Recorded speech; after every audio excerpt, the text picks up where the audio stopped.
everyone, and welcome to our teach-in titled A Woman's Place is in the Revolution.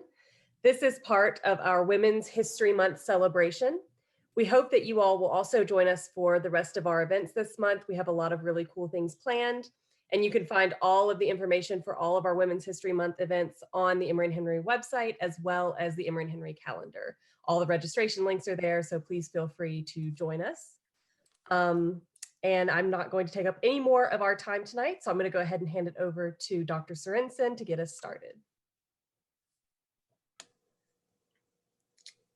Hi, everyone. Welcome, as Carly said, to our Women's History Month teach-in. Tonight, we have a wonderful panel of presenters who are focusing on issues that are of importance to women. While the celebration of women this month calls on us to focus our attention on the history of women, which has largely gone unrecognized, we cannot forget that now is also history and that we are a part of that story, that herstory. So where do we find ourselves today? What do women need to know as they move through the various stages of their lives? And how do we leave a world that is better than the one we started with?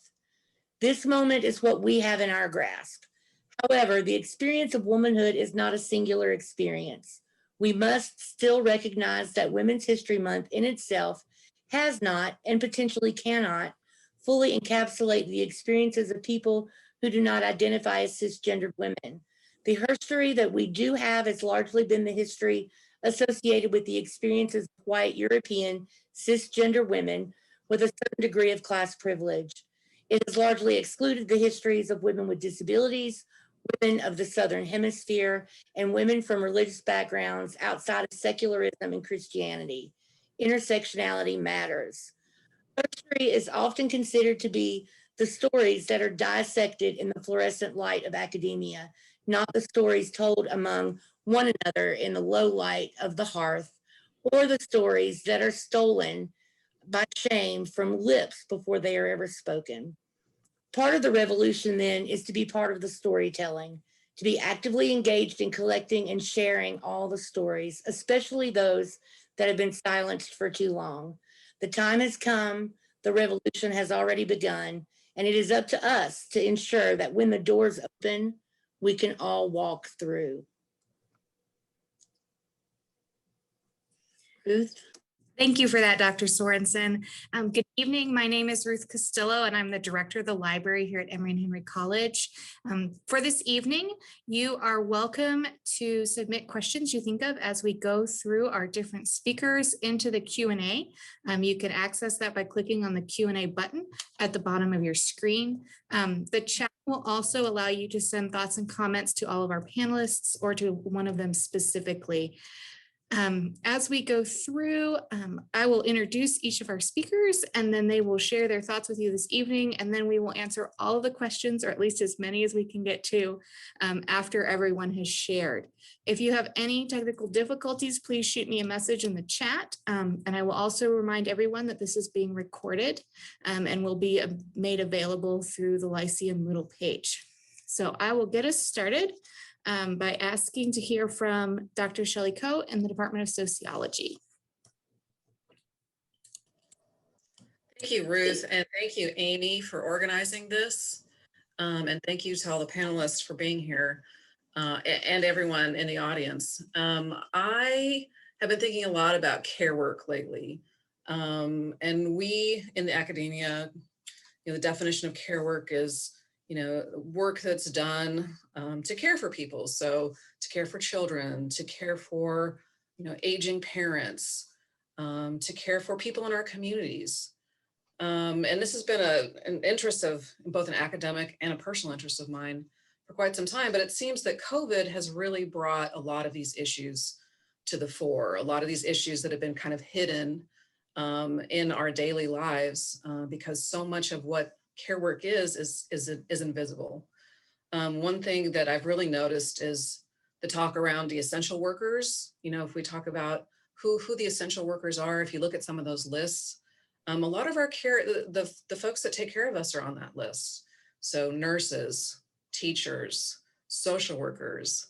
I mean, I would argue even retail workers, right, are care workers in some way of taking care of our needs in the stores. A lot of those positions are filled by women. right? And we know that they've been asked to work, go back to work for pay that's often not great. They also have to do a lot of care work in their households. And that's what we've been hearing a lot about, is the lack of support, right, for taking care of children and for taking care of the elderly. And so it's really, it's gotten me thinking even more about how do we support these people meaning a lot the women in our lives who care for us. I'm going to show just a couple charts. It certainly doesn't give you the magnitude of the problem, but I'm going to try to piece together a story. And this is my experience with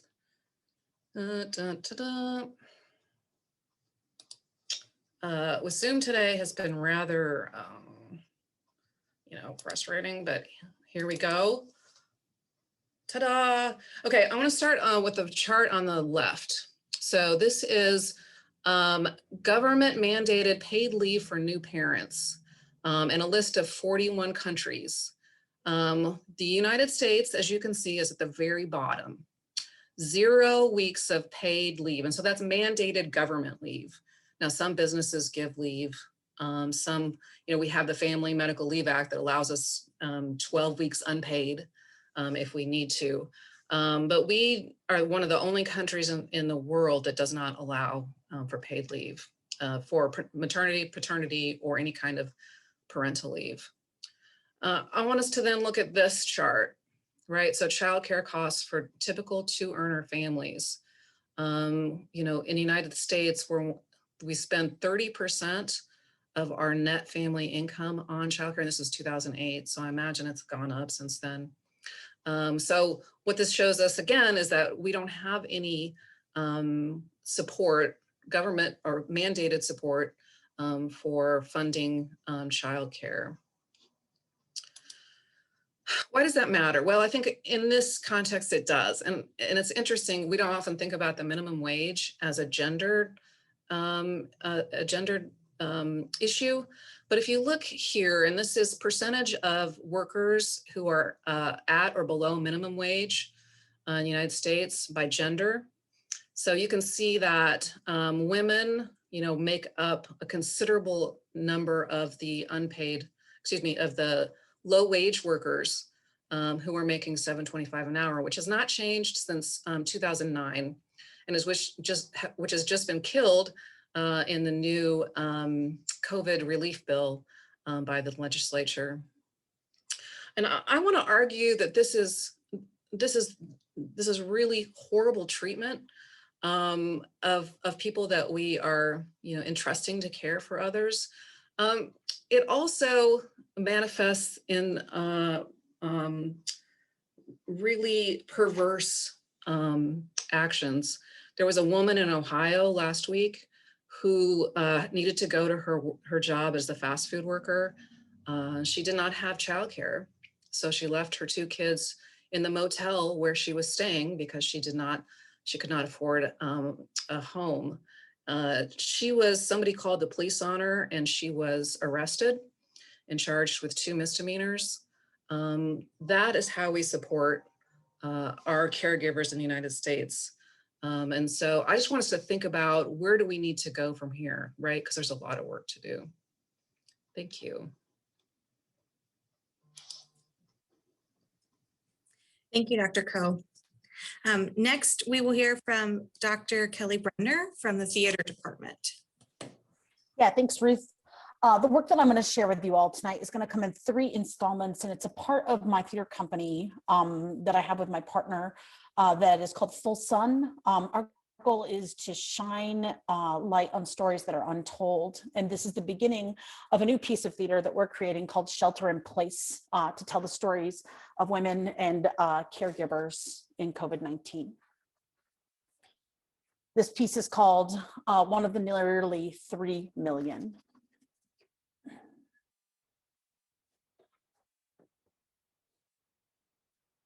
I am one of the nearly 3 million women who, as a result of COVID-19, left the workforce.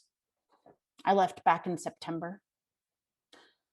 I remember a year ago in March when COVID-19 brought our busy lives to a screeching halt. I remember my shock as I realized my husband and I were going to have to figure out how to keep doing our jobs as workers while taking on the task of educating our children in the face of staggering anxiety and fear. Thanks to lockdown, we confronted this challenge without the support of family, school, or community. My brain broke that first week. I couldn't believe the world would simply roll along, that schools could shut their doors and that businesses would operate as normal with workers isolated in their homes. This is an impossibly absurd task. No parent who is dedicating the bulk of their waking hours to paid work can simultaneously devote the bulk of their waking hours to their offspring. And yet, this absurdity became our reality. Our children, ages 6 and 7, did not thrill to distance learning. And so a million blanket forts later, it was clear that no one in the outside world was nominally in charge or had a handle on this crisis. The cavalry was not coming, not for my family, and far more horrifying, not for essential workers and others without work from home options, forced to go to work and leave their kids behind. I remember reading about a mother just last week who worked at a pizza joint. She had been evicted from her apartment, and her 10-year-old and her 2-year-old and her were living in a hotel. And she made the impossible choice to go to work so she could feed her children.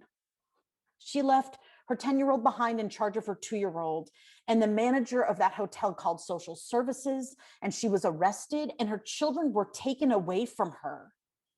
The comments on the news stories, I swear to God, never read the comments. They were full of folks criticizing her. What was she supposed to do? Why was this situation her fault?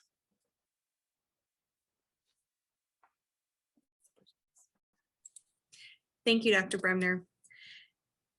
Next, we will hear from Dr. Sarah Fisher in the Political Science Department.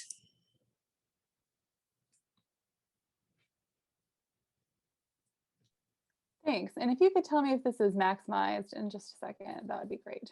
We good? Looks good. Thank you. Okay, so I'm going to talk about zooming in and zooming out. And so my question for us is, if we look at women's status in the world, what do we see? And first, we're going to zoom out. So this is a map from the Women's Stats Project, and I'll try to make sure that I can drop some of these links in the chat for folks if you're curious about these data. So this is the physical security of women. This is scaled for 2019, and there's a couple things that you might notice here. One is that there's not a country in the world that is labeled as dark green, meaning that women are physically secure. Most of the countries in the world, including the United States, are places in which women have low levels of physical security. And like I said, I'll try to drop this link in the chat so you can check out how they're getting these measures.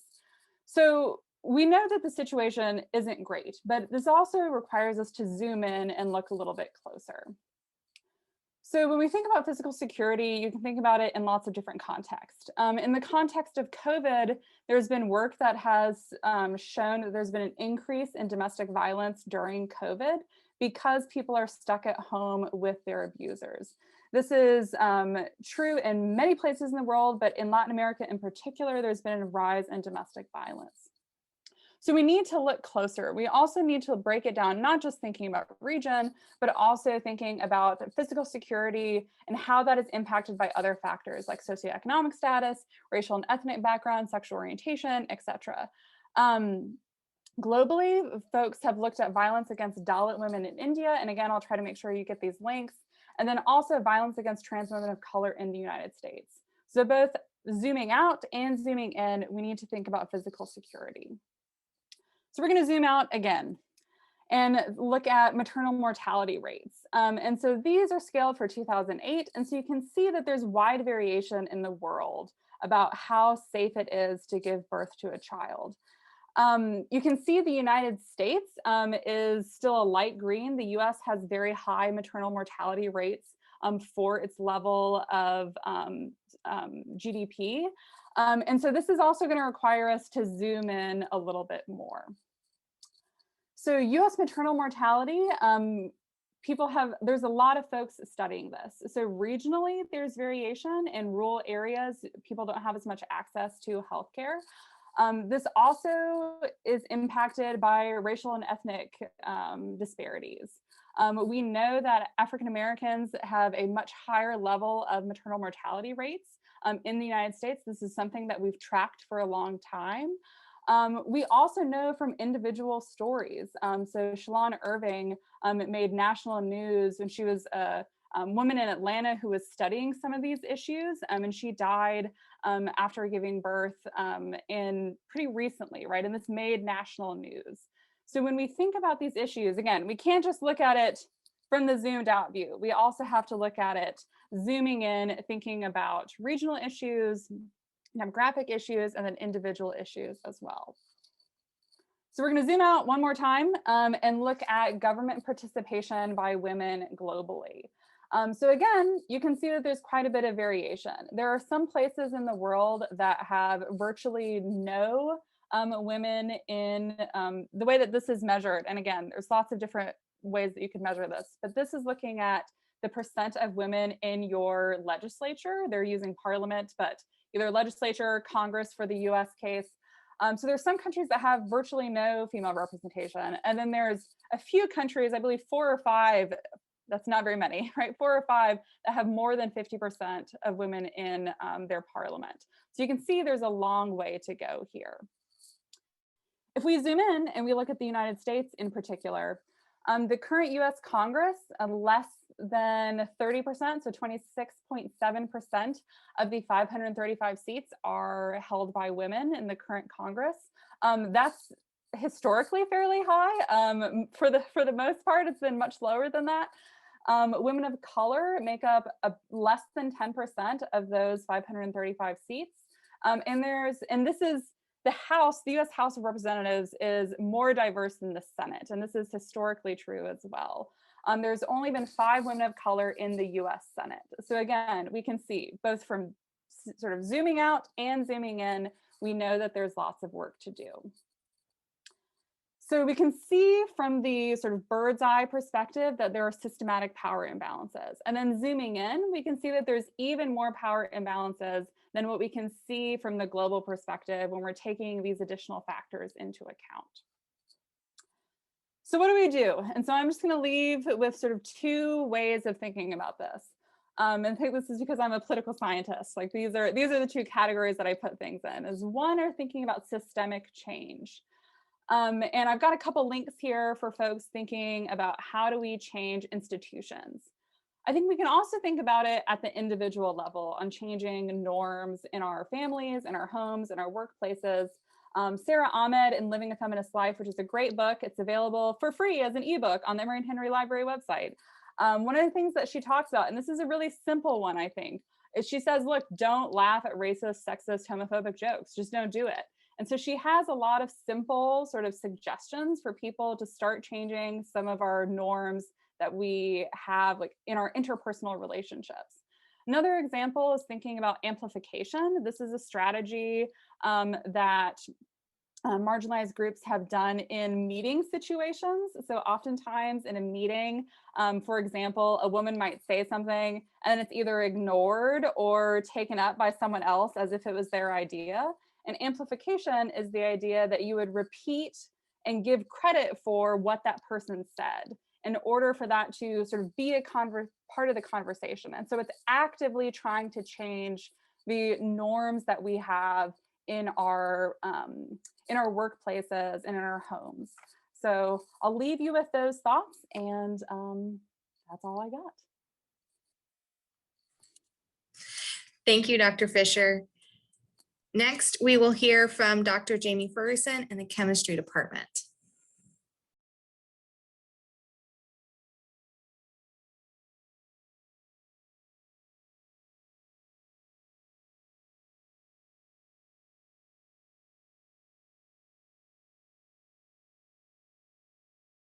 Haha.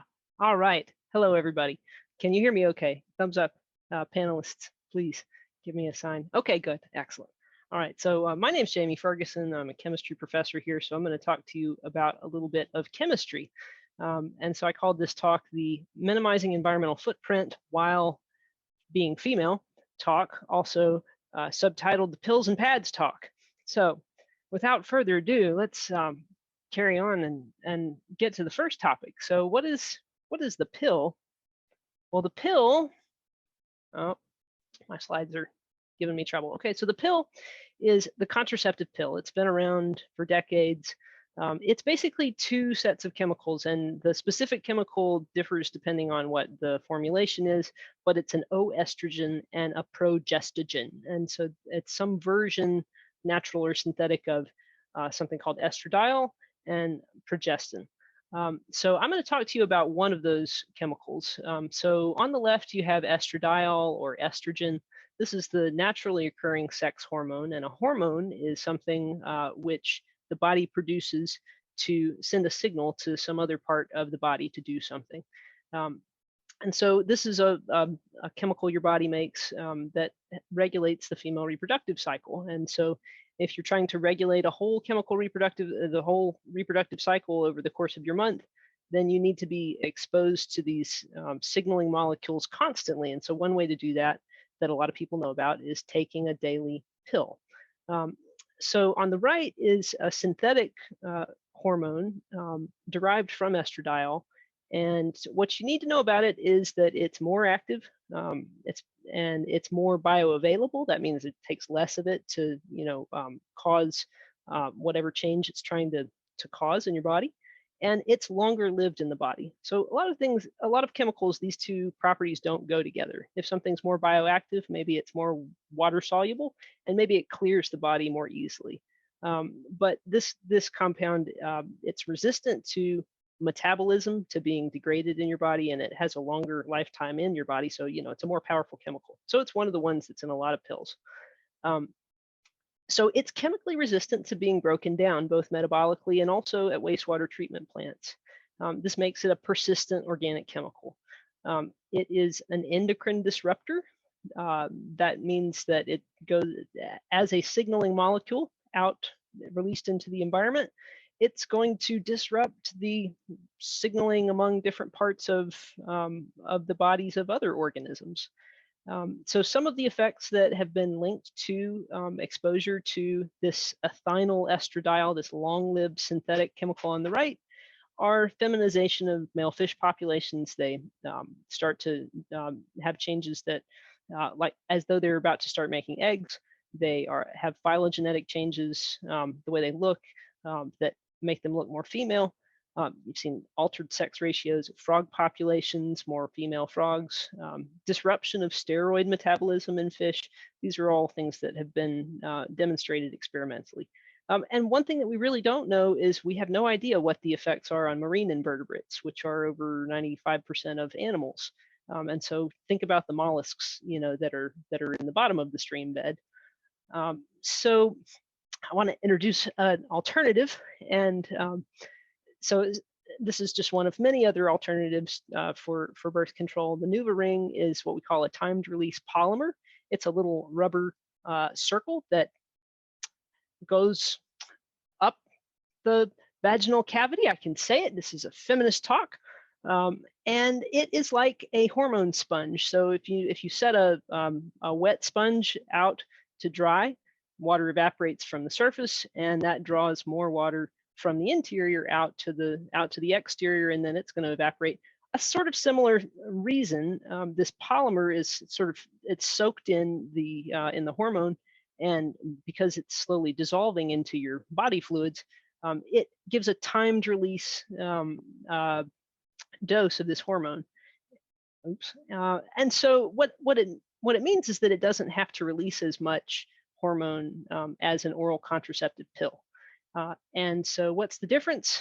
Well, it gives off about 15 micrograms a day versus if you're taking an oral contraceptive pill. For this one component of a birth control pill, you're taking 20 to 50 micrograms a day. So you are, if you use a NuvaRing, you're putting 5 to 35 micrograms less of ethynyl estradiol into the sewage system per day. But we have to balance that with the fact that that there is still a lot of the hormone left over in the polymer when you take it out because you change this ring once a month. But that is going into, that's my timer, but that is going into the landfill, which is sealed. So I have another talk, but my 5 minutes is up. So maybe if we have time at the end, we'll talk about pads. Thank you, Dr. Ferguson. We'll try to come back to you here towards the end. All right, next we will hear again from Dr. Kelly Bremner.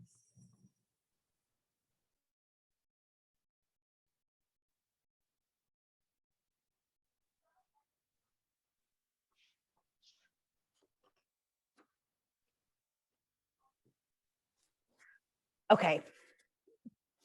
Over the summer, what had been a moment of acute crisis, focused and only going to last 2 weeks, 4 weeks, it evolved into a semi-permanent crisis. And meanwhile, the pace of my work did not slow down. Fortunately, my employer was very accommodating. And when I needed to stop to play a board game, I could. But every round of Monopoly meant that I would play catch up later, usually late at night or before dawn the next day. With my husband similarly hard at work, we just turned the kids loose on the TV to get by.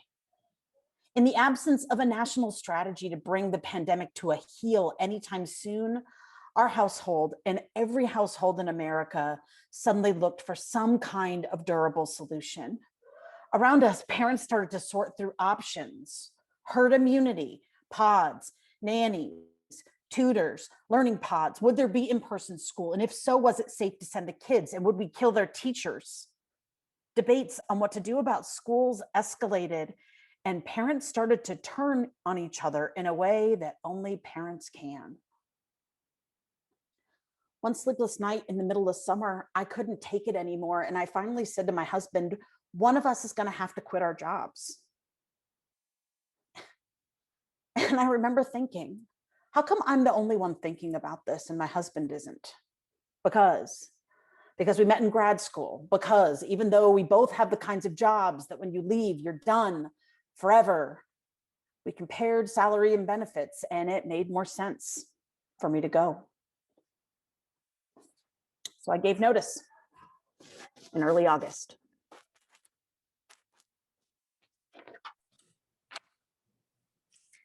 Thank you, Dr. Bremner. Next, we will hear from Dr. Deb Spencer in economics.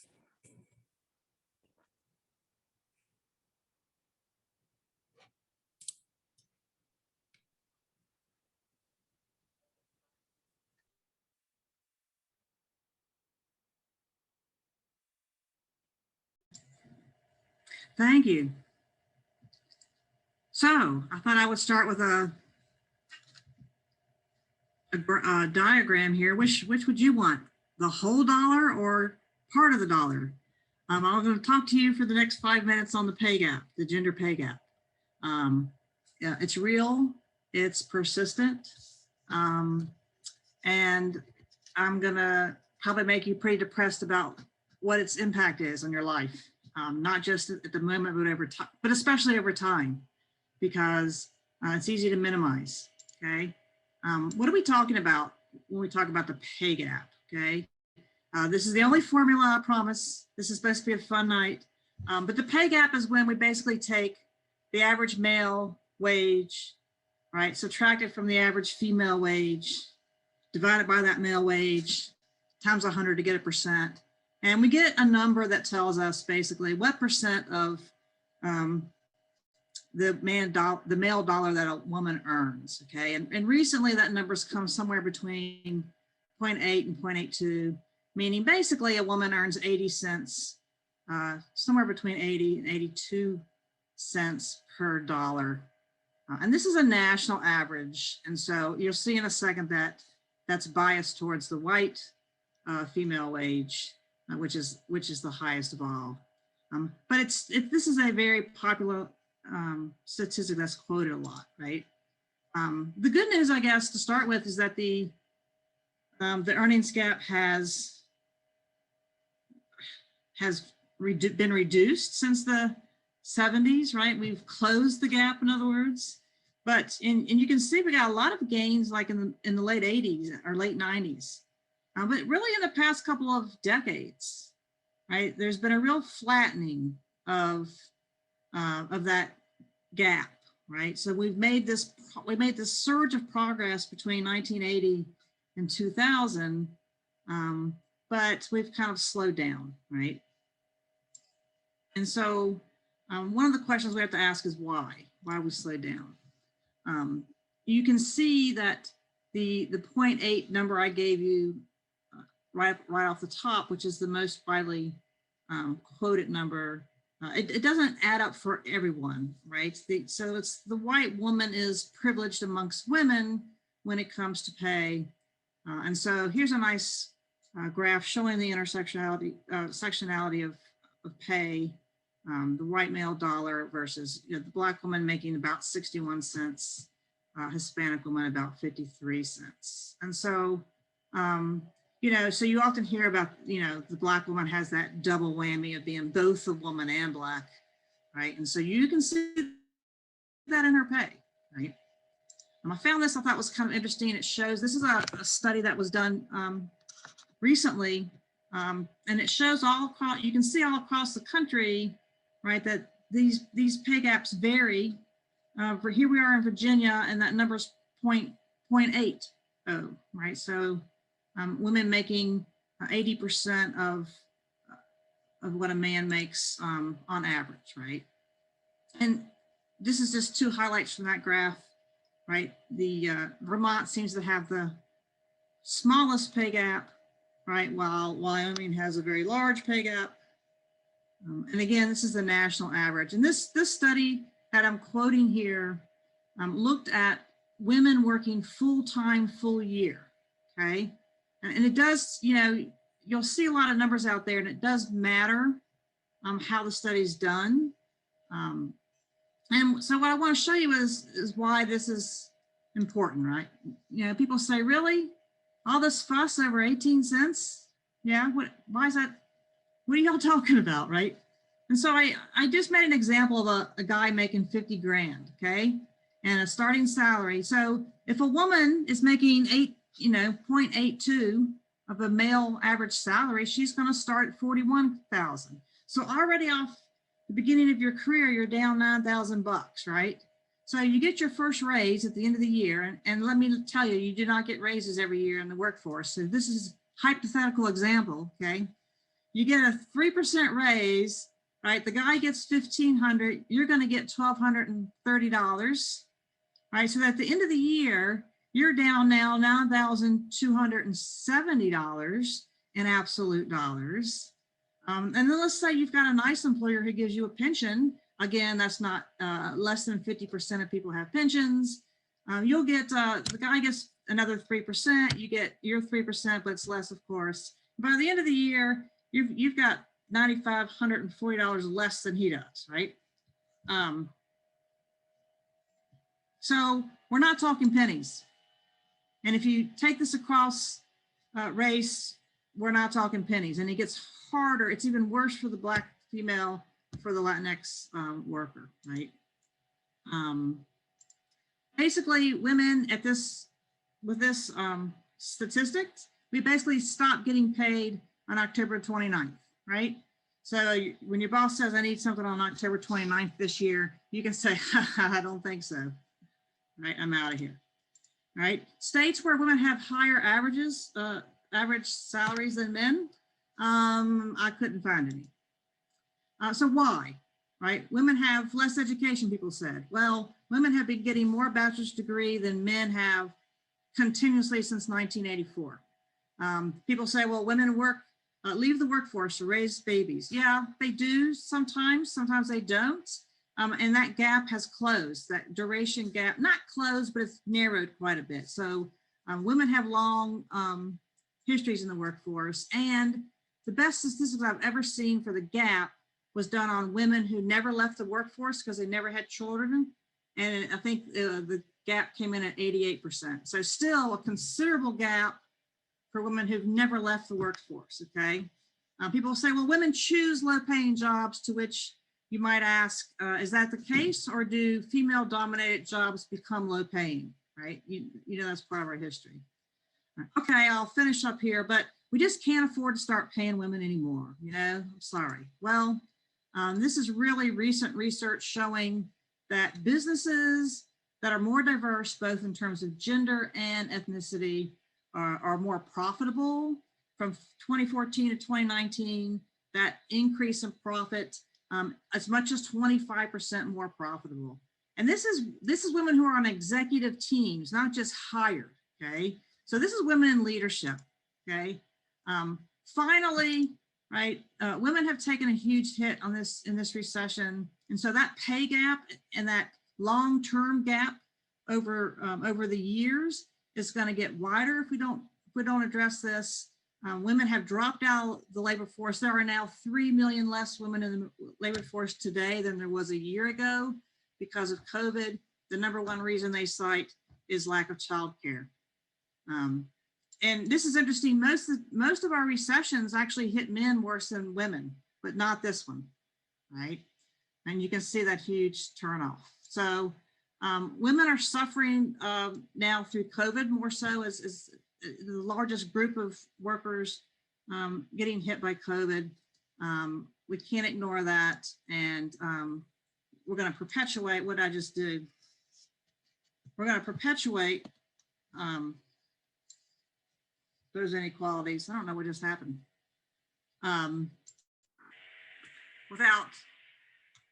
Without some action, what can we do? First of all, you should pay attention.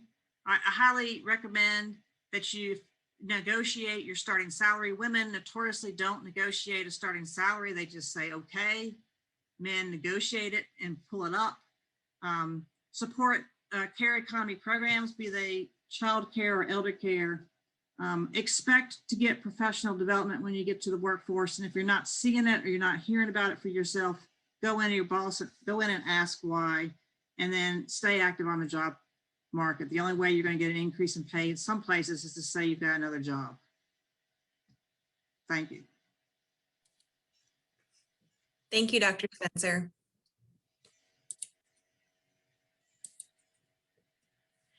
Next, we will hear from Xuan Wang-Wolf, Director of Online Education.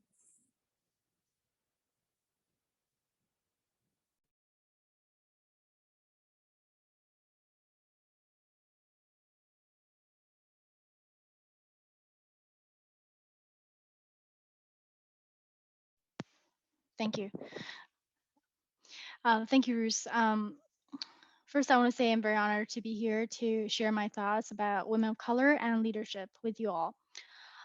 Just to really, first I want to show just a series of charts and data. So from this brief chart that you can see, the percentage of US centers for women are barely hitting, 22, 23%. And among those 24 women and 20 are white, you can see from on the right here, 1 Hispanic, 2 Asian, and there are no African-American senators so far. Moving forward, the US House representatives who are women are, again, barely over 20%. And among the 118 women there, you can see the breakdown here, 20 African-American, 12 Hispanic, 7 Asian Pacific Islander women, 2 Native American women, 2 multiracial, 1 Middle Eastern and North African women. And then here in the cabinet level positions, we see a historically high representation of women. That's almost 50%, 12 out of 25 positions, if all those designations are confirmed. So among those women, there are 4 white women, 3 Black women, 2 Asian women, 1 Hispanic woman, one Native American, and one multiracial. Moving forward to look at the Fortune 500 CEOs. So among those, from the charts, you can see it's kind of bleak, right? Currently in 2020, we reached the all-time high level of women representations for Fortune 500 CEOs, but it's only about 7.4%. And so far, historically, there are only 3 Asian American women who ever served as CEOs, and there was never a Black woman or Hispanic woman ever served as CEOs of Fortune 500 companies. For university presidents that ever held the presidential roles, were ever held by women, looks like we have steadily progressed. You know, compared to the year 1986, we sort of tripled, right? Currently, in 2016, based on this report, that's a little bit over 30% represented by women. But, you know, in terms of the minority representations, again, very bleak. On the right here, you can see those numbers include both men and women. So basically, they're people of color, minority presidents, African American, Hispanic, and the numbers are dropping, and you can see. So, like I said earlier, based on the different reports, there is a relatively growth, right? For senior VP levels as well as C-suite levels in terms of the women representation, right? But still is 20%, 28% in the SVP roles and 21% in the C-suite roles represented by women. You can see those are drastically underrepresented, not to mention, you know, the women of color. And the next charts I want to show you based on the McKinsey & Company, this report.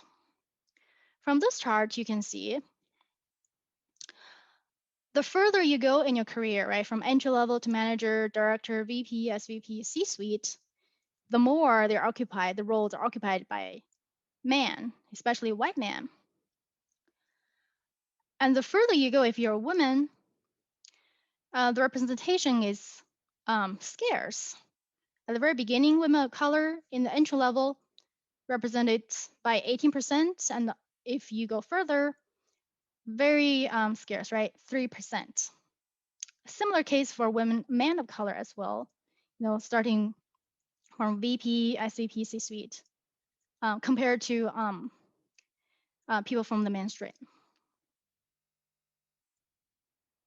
But, you know, companies cannot afford to lose women leaders because based on multiple studies, women are more likely to mentor and support other women. And 38% of senior level women currently mentor and sponsor one or more women of color, you know, much more than the 23% by senior man. Why this is the case? Because traditionally, you know, companies, organizations have this kind of traditional thoughts on what leaders should look like. And those kind of attributes are, you know, recognized and perceived by those leaders, you know, who are making those decisions, right? Competitive, dominant, aggressive, ambitious. And there's such a status quo in business culture, for example, especially that have a lot of impact and effects on women of color. For example, Native American women suffered one of the largest pay gaps. And for African Americans, they could be perceived as unprofessional if they wear their natural hair. And for Middle Eastern women, they experience a lot of bias if they wear a headscarf. And for Latina women, they have to really strive and work twice or 3 times as hard as their white co-workers, right? Just to prove that they're qualified. And for Asian American women, they are not really considered leadership material or considered less fit for leadership. Those are, commonly seen, and those scenario stereotypes are widely seen in a corporate culture, nonprofit, as well as, a higher ed. Lastly, but not the least, it's really up to us to, fight for it, right? To adjust our system, to move forward and reflect on the cultural capital of broader groups, to include those cultural capital of broader groups. For example, African American cultures, Asian cultures, Latinx cultures, Middle Eastern cultures, Eastern European cultures, etc., and etc. And those is our essential first step for us to dismantle the racism and sexism from the top. We need to make the structure change, culture shifts, and most importantly, reward the brilliance and resilience of women, especially women of color. Finally, I want to conclude by RBG's words. Women belong in all the places where decisions are being made.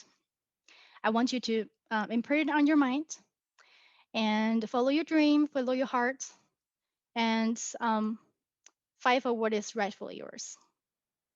Thank you.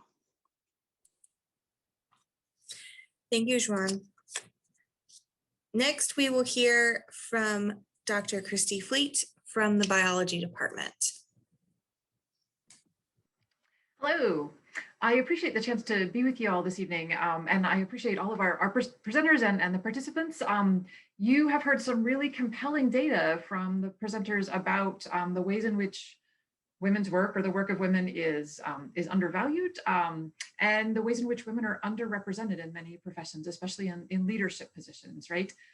So what I'd like to do to follow up on that is to talk a little bit about sort of maybe one piece of responding to that in terms of mentoring, right? And mentoring is not nearly the whole story. There's significant need for policy change, for institutional change, for culture change, right?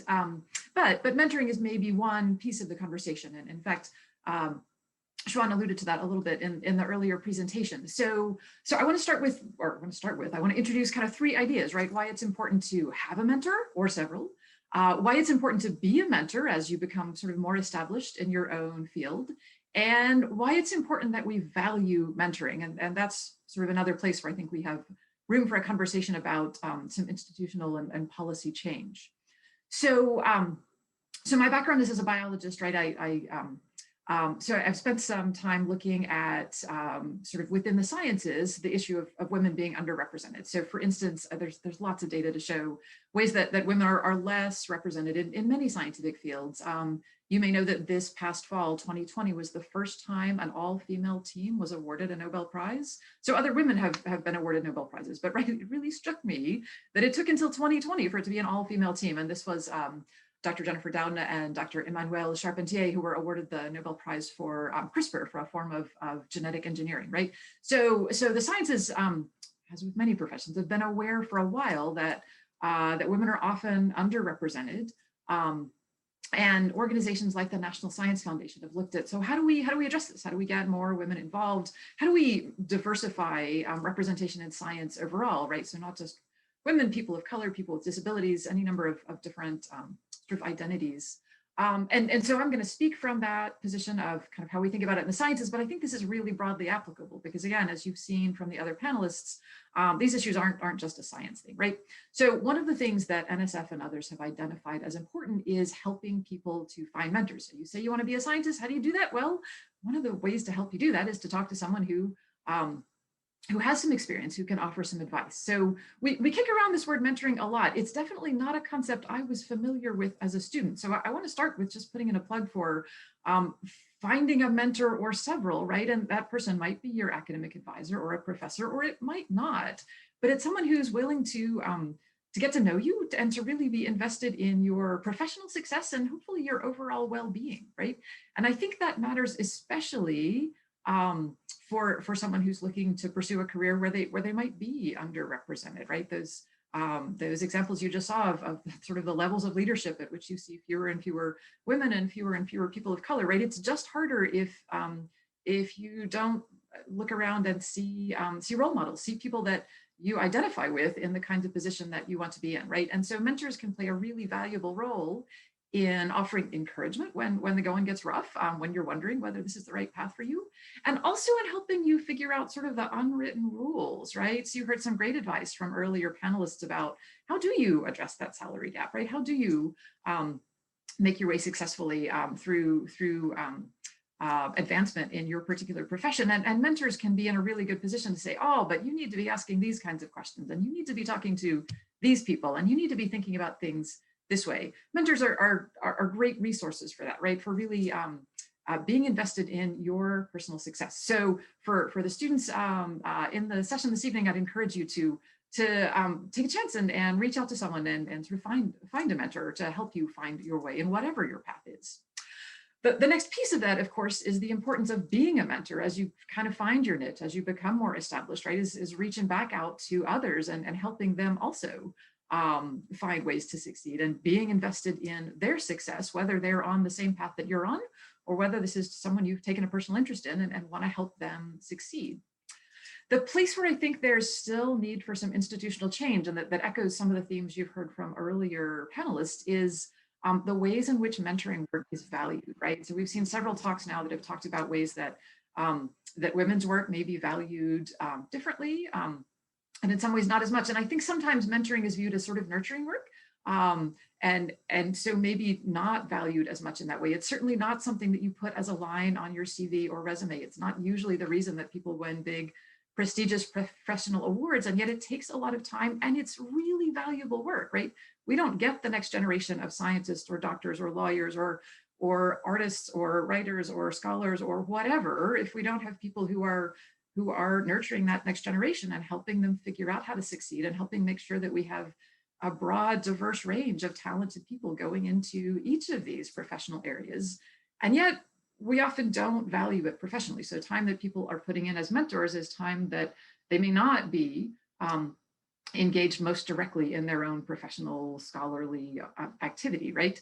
So one of the changes that I see that's encouraging, that I hope that we start to see echoes of kind of across the professions and across institutions is, so in my own field, the journal Science is sort of one of the top tier academic publications. And for years, they've published obituaries and retrospectives of famous scientists who've passed away, right? And talked about all the fantastic things they've done in their careers. And a year or two ago, one of the editors sort of looked back at those and recognized that the faces in those recognitions were not very diverse, and started to sort of rethink about how the journal would recognize what it meant to be a famous, important scientist, and partly to be intentional about recognizing a more diverse range of successful scientists, and also to not just highlight the big prize winners and the folks with stacks and stacks of patents, but to recognize professionals for the mentoring work that they're doing. And so in the past year or so, there started to be more and more of these retrospectives, these recognitions that say, hey, this person was a great scientist. And part of that was because of all the work that they put into mentoring other scientists and all of the people whose careers were helped by the support that this individual gave and all of the ways that they reached out to help other people be successful. And I think that's a really important, it's certainly not the whole picture, right? But that's an important piece of the picture, is the work that we each do as mentors, as we kind of find our niche and become more established, but also the ways in which hopefully we as a culture and our institutions and our workplaces find ways to value that work and to say, yeah, we need to do this and we need to recognize it. And we need to reward people for doing that work, because all of us benefit the more that we can help each person find their niche, find their way to be successful, the more we all benefit from their success, right? That's good for all of us as society. So for all of us, again, I'd encourage you to find a mentor, to find a way to be a mentor, and to recognize the value of that mentoring work, no matter what it is that you're doing. So thanks. Thank you, Dr. Fleet. Next, we'll hear again from Dr. Kelly Bremner. So it's 3 months later. and I don't regret my decision. The insanity of our national COVID response is, as the young folks say, next level. There are so many failures, but perhaps most shockingly, we still have no policy measures intended to support essential workers who need childcare to survive. I quit my job not so that I could homeschool my kids, not to supplement their education, or I felt I had run out of options. I quit because trying to manage a demanding, stressful job during a global health crisis with no coordinated national response felt like hanging from my fingertips on a perilous cliff. I quit because it allowed me to establish some normalcy and a routine. I quit because the world needs healing, and the only part of it I could figure out how to reach were those 4 little lives inside the wall of my house. I quit because I needed someone. I felt like someone could lead and make tough decisions. It's just that someone turned out to be me. You know, I've read about this group of moms who've started gathering together daily in a New Jersey park, masked and distanced, of course. They gather together just to scream. This is my scream. Is anyone listening? 3 million of us have left our jobs after centuries of fighting for them. Black and Latina mothers are the hardest hit of that 3 million. Record numbers of children are suffering from food insecurity, which we know is linked to maternal income. Why is no one listening? I am one of those nearly 3 million women who, as a result of the COVID-19 pandemic, left the workforce. I am a statistic, but I'm a statistic with a story. I'm a feminist, right? I know what this means. I know how much ground we have lost, and I know how hard we fought to get here. I just never imagined that I would be here.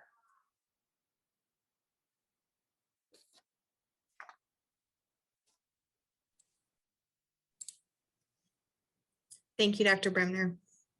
Now I'm going to bring back Dr. Jamie Ferguson to finish the pad talk. I am very honored to be able to bring you part 2 of my talk. Okay, so the pad talk.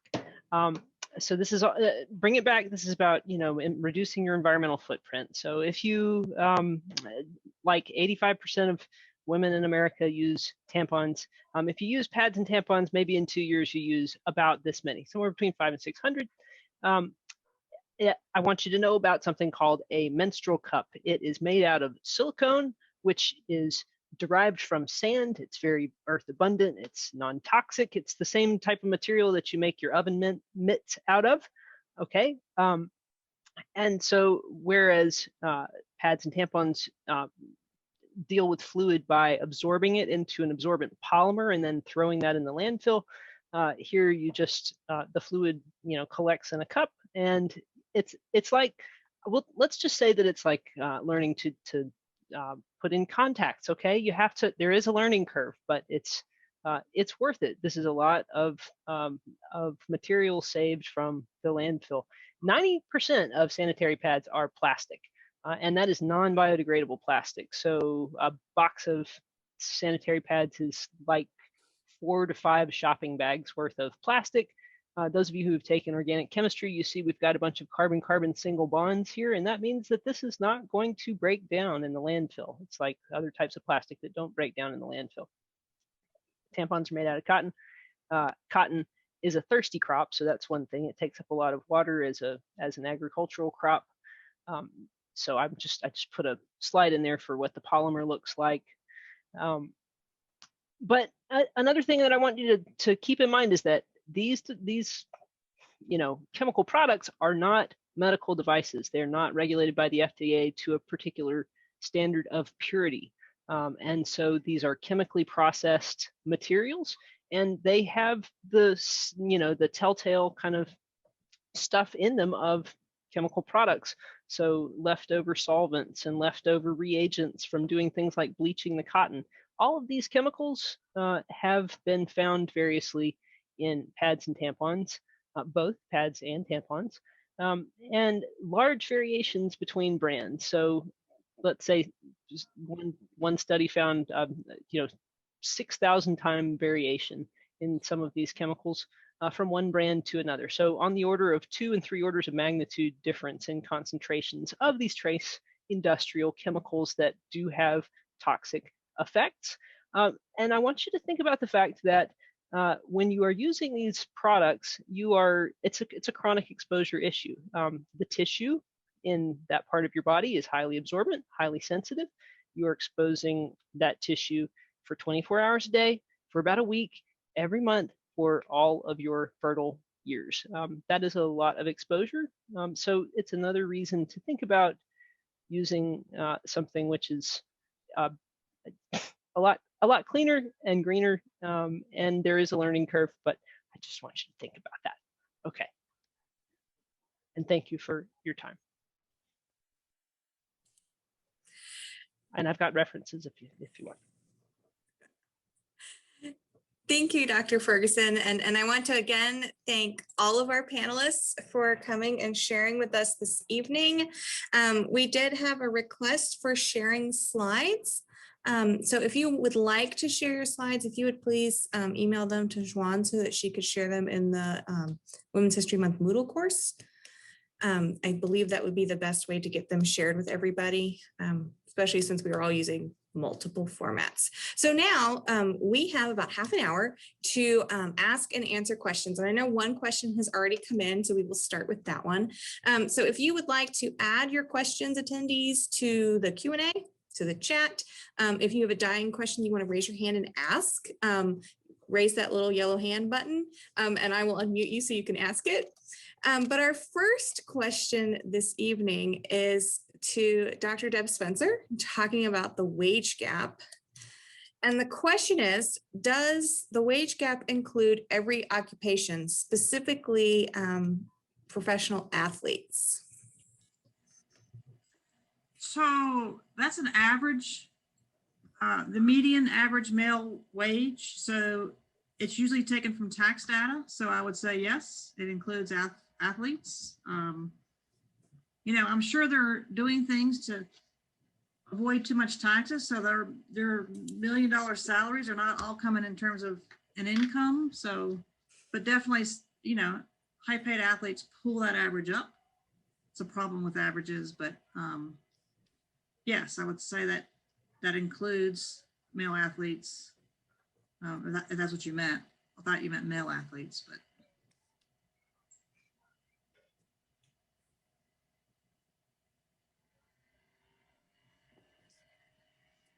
It's a little quiet in our question box at the moment.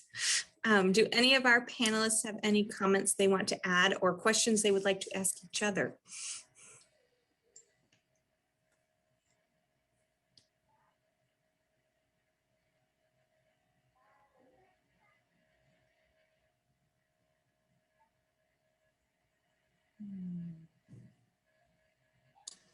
I had a question for Dr. Fleet. I was curious if you yourself feel like you benefited from mentors in your career, and I was just wondering if you wanted to reflect on that for a moment.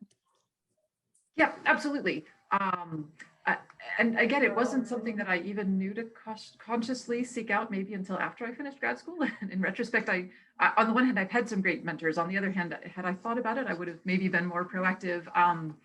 I can think of a couple of examples. One was a person, in fact, I didn't know terribly well. And again, like knowing what I know now, I would have definitely reached out to that person. But late in graduate school, I was maybe giving one of my final seminars before finishing up my degree, and one of the senior scientists sort of down the hall in my department, not someone I knew well at all, sort of made a point of coming up to me at the end of my talk and pulling me aside and complimenting me, but it wasn't the usual, like great talk, pat on the back. It was, I know you really had a struggle, and I know you had a hard time with aspects of your project and with finishing your degree, but you should know that you should stick with this, and it's worth it to stay in science, and you can do this, right? And that meant so much to me, and it's because my project had some real serious bumps in the road, right? And it was really helpful to have someone say, no, it's okay, you can do this, I believe in you, right? That meant a tremendous amount to me. I was also really fortunate sort of at the point when I decided I loved science, but I really loved teaching and wanted to figure out more about what that world looked like. I was very fortunate to be in a program that paired me with some teaching mentors.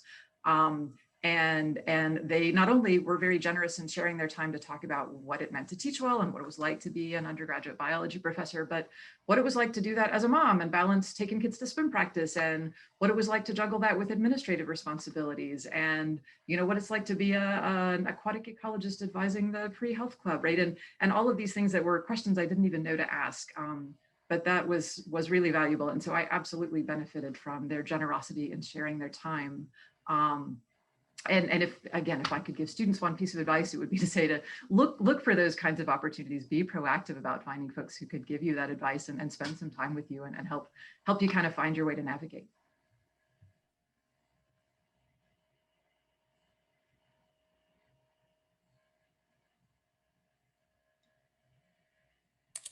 We had another wage gap question, Dr. Spencer.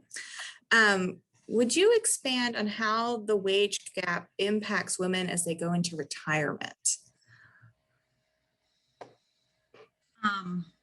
The wage gap affects women their entire careers, because every single time you get a paycheck, supposedly some of that's going into your retirement fund. And so if you're not paid enough to be able to save for retirement, that's a huge problem.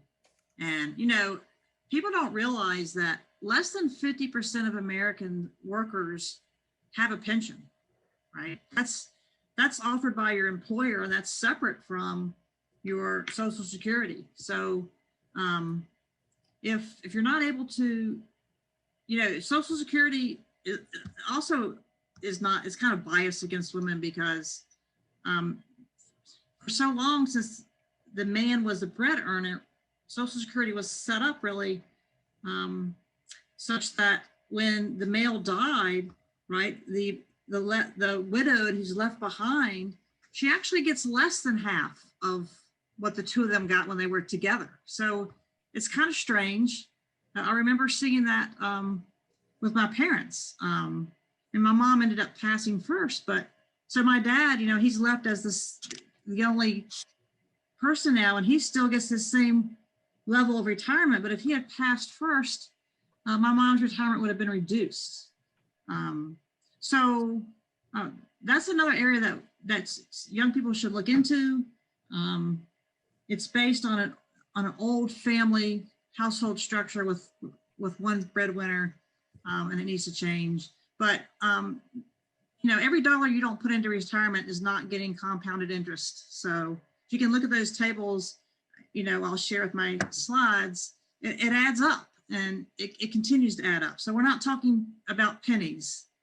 We're talking about lots of money throughout your lifetime. And the fact that women live longer than men means that they need more money than typically near the end of their lives.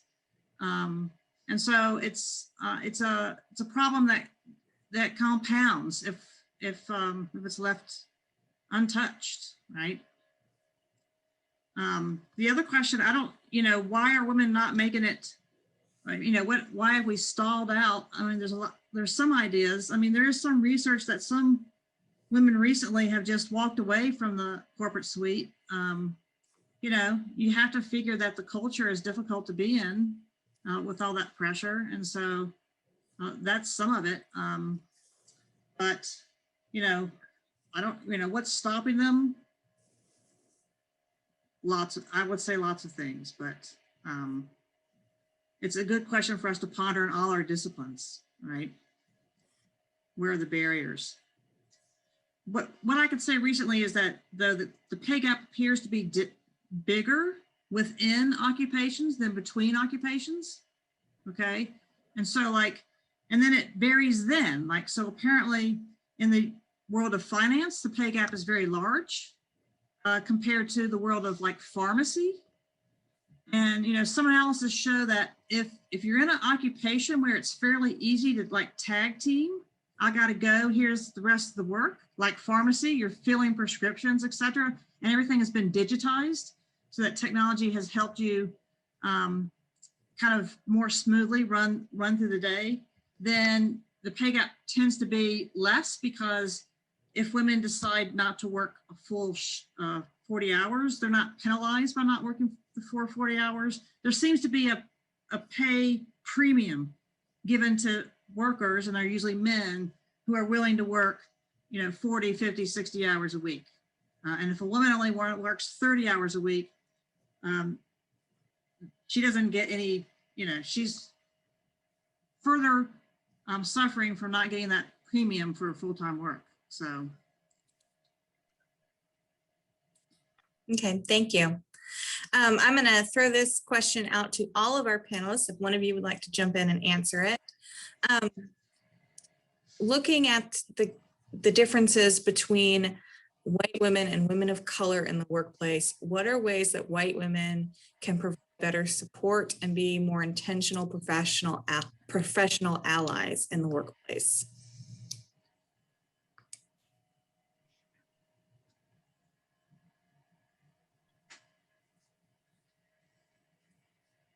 I was gonna let I'm guessing one of the sociologists will jump in here too, but I and other folks as well. But I was just gonna highlight the strategy of amplification that I mentioned at the end.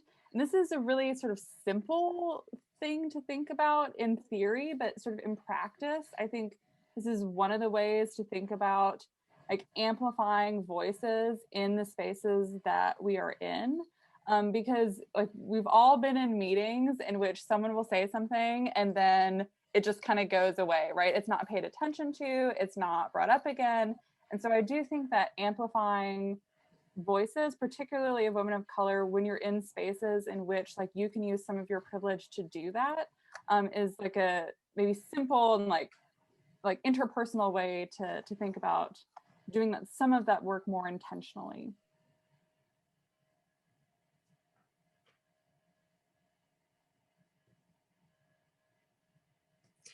Thanks, Sarah. Dr. Ferguson, would you like to answer that question that just came in about pads and tampons? Sure, I'd love to. Yeah, I put a typed answer, but yes, there are organic cotton tampons that they're not covered. I mean, they're not sold in all grocery stores, but you can look for organic cotton, and that means that they are going to be produced to a higher standard, and they're going to have to refrain from using certain chemicals. So those would be that I think that I personally, think that those are a safer option to have on hand. As far as cloth reusable pads, there are a lot of different organic cotton cloth reusable pads out there as well. And one thing I had to cut, but I wanted to talk to y'all about so many things, but a life cycle analysis between disposable diapers and cloth diapers found that the difference in which one has the bigger environmental footprint is whether or not you hang stuff out to dry or you use a tumble dryer over the lifetime of the product. So that's just something to think about when you, if you went for cotton pads. Other things to think about are, an IUD often has the effect of stopping periods for, a number of years. And so if you just don't want to have the deal, that's another way. It's worth having more conversation about these things. That's one reason that I picked these topics to talk about. And while I've got the mic, I just want to mention one other topic, which is egg freezing, because I want people to know, because they're hearing about egg freezing. Egg freezing has not been around for very long. The cryopreservation of eggs has only been from experimental to an established practice. Experimental was taken off the label in like 2013. So that's very new, but it's starting to become part of the lingo. you know, a high-end employer like Google or McKinsey Consulting will offer to subsidize freezing your eggs. And so why do they do that? Because it's like $30,000 to $80,000 to get eggs frozen. And then there are storage costs after that. So I think that that actually is just kind of driving inequality. If that is becoming the expectation, you know, oh, well, you know, what will interrupt my career trajectory? Having children. So I can put that off. It's very expensive to put that off, and some companies can afford to pay for that talent. But you should also know that it hasn't been around for very long, and the effects of dosing yourself with these large doses of hormones that are required for both the harvesting of eggs and for the IVF in vitro fertilization treatment. You know, there's been a study going on for 20 years, 250,000 women in the UK, and it's still not conclusive whether IVF is linked to types of reproductive, you know, organ cancer. Cancer epidemiology is a really hard thing to study, so I don't want you to accept that you can work in a system and just be talented enough and get recruited by some company who's going to, you know, pay for this, something that really is not, you know, freezing eggs is not the fix for gender inequality in the workplace. So I'll stop. Since you have mentioned interruptions to career trajectories, I'm going to throw this question out, and anyone is welcome to answer it. Why do you think that women's salaries have hit the skids, as we saw in Dr. Spencer's graph? And what is stopping women from getting to the C-suite, as we saw in Xuan's graphs?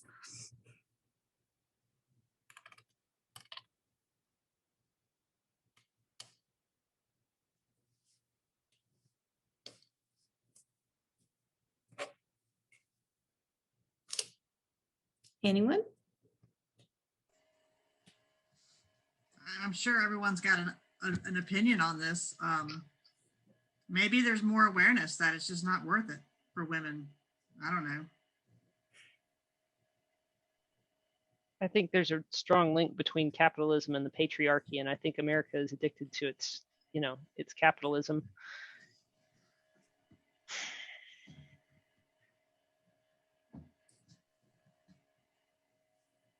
Yeah. No, there's not a definitive answer to the question. I'm sure there's a lot of barriers.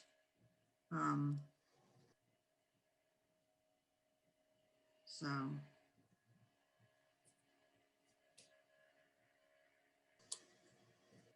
I think the connection, and Xuan mentioned this, the connection between masculinity and leadership, right? We still believe, or we see the leader as being male and as having those masculine attributes, right? And it's really hard for women to have those attributes and to be taken as seriously as a leader, right? So women have to sometimes change their leadership styles, which then leads to people not respecting them as much. I mean, I think that so culturally, I think we're still behind in terms of who should be leaders. I think the childcare issue is still huge, right? You cannot make it to the C-suite and have kids without support, right? And so that's one thing I did want to mention at the end of my talk.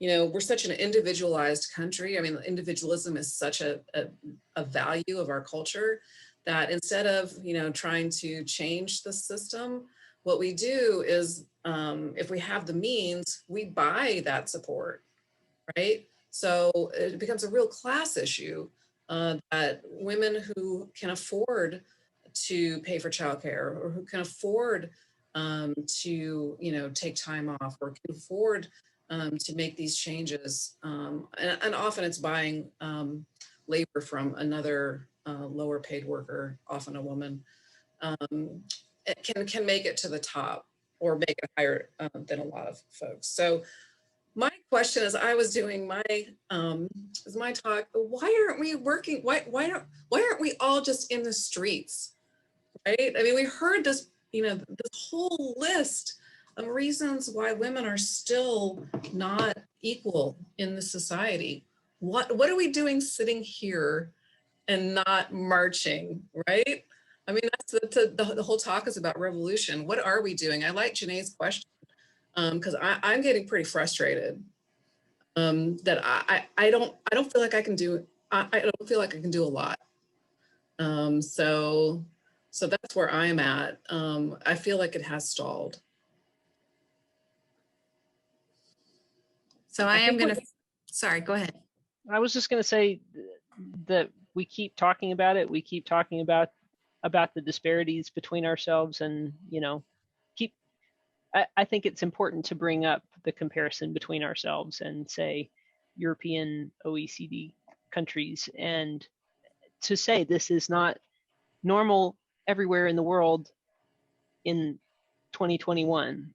It may be normal because every woman in your life has grown up under this system, and it's the system as you understand it, but that does not mean that it is normal, and it's definitely not normal for the level of wealth in this country compared to other countries. So I think we have to keep bringing up examples, and you can't make somebody want to take public transportation if they've never lived somewhere where there's public transportation. You have to help people imagine. We have to help people imagine that it could be different.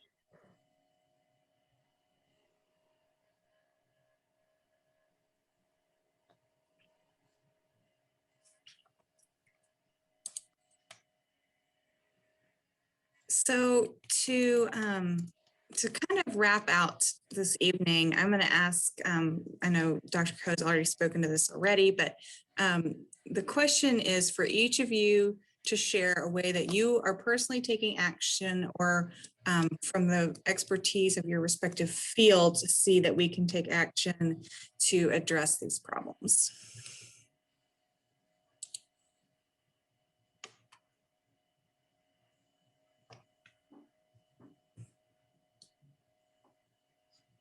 Don't make me call on you like you're in class, please.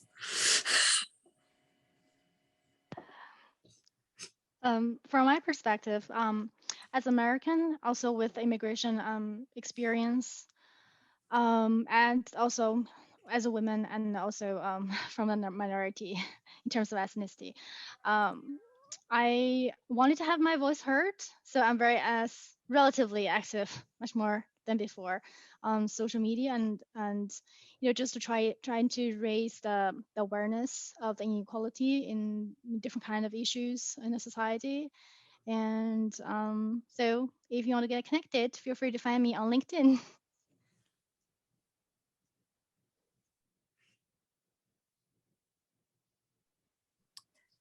I would say, Janae, I've been asking a lot of questions, kind of like what Xuan just said, like why does it have to be that way?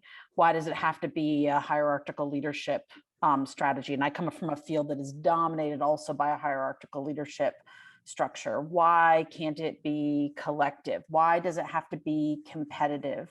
Why do we try to pit, person against person rather than finding ways to encourage and lift one another up together? It's like when you pull that veil away and you can see the ways in which, from my perspective, it feels like a culture of scarcity, right? There's so little that we, sort of get to the point where it's real easy to turn in the wrong direction. What's got us down is not each other. What's got us down is a big structure. And I think asking why as often as possible, I think really causes people to stop in their tracks and think it through. Because I think the answer is, kind of like what you were just saying, Jamie, so often I think the answer is, well, because it's always been that way, or because I don't know anything else. But that doesn't mean it has to remain that way. And I bring up stories of, I'm 36. I have friends from grad school who, are raising children right now who are chemists in various settings in Europe. I did my PhD in Europe, and so I can talk to what their experiences were. I think humans are storytelling animals, and like that's how we change. You get us to change our opinions by telling us stories. Data is important, but But yeah, so to, carry those stories with me and tell them. And then talk about things that are maybe tough to talk about because they've been shame has hung around these topics, but you know what, we can talk about these things. And chemistry is a very dry field, so I have the liberty of talking about lots of awkward things because it's just chemicals at the end of the day. I think for me, one of the other very small pieces, and I realize this doesn't begin to address the large scale institutional and cultural change that needs to happen, but is just being really conscious of the issue of representation and making sure that, when I talk to my students about famous scientists, there's a whole range of what a famous scientist looks like. And it's not just the pictures that sometimes show up in the textbook, but that it's men and women, and it's young people and older people, and it's people with families, and it's it's the whole range of life experiences. It's people that had the way paved easily for them, and it's people that had considerable struggles along the way, and sort of trying to put those role models. There are lots of ways that this can work, and that's at least a tiny piece. I was just going to add to maybe what Dr. Ferguson was saying. Those of you who've had me in class might know that I'm maybe not the most optimistic person when it comes to like the possibility of changing institutions. But I do think, I really do recommend checking out Sarah Ahmed's Living a Feminist Life, because one of the things that she talks about is trying to redefine happiness. And this is maybe too philosophical for almost 9 o'clock at night, but trying to redefine happiness in a way that sort of is a feminist version of happiness. And it's not just about meeting certain goals that sort of like a particular system says that you should meet, right? So I think that's maybe helpful to think about too, is like redefining like what it means to live a good life, or redefining what it means to be happy at an individual level.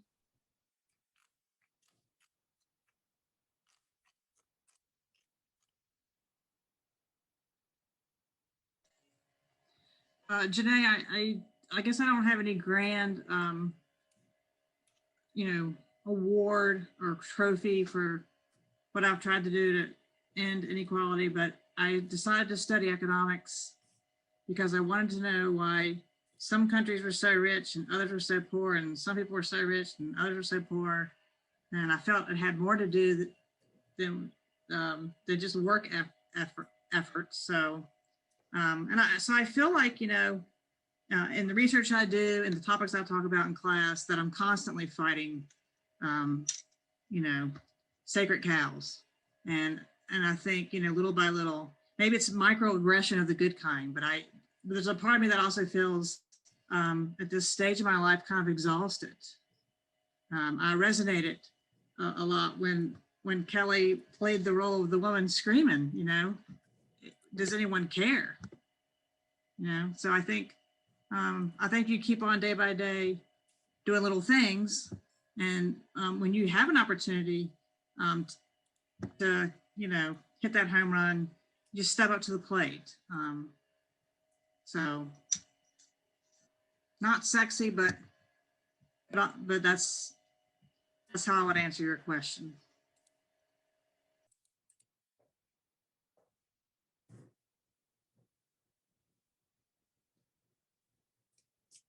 Well, thank you all. I want to thank all of our attendees for being here this evening and for your questions. I want to especially, again, thank all of our panelists for sharing with us this evening.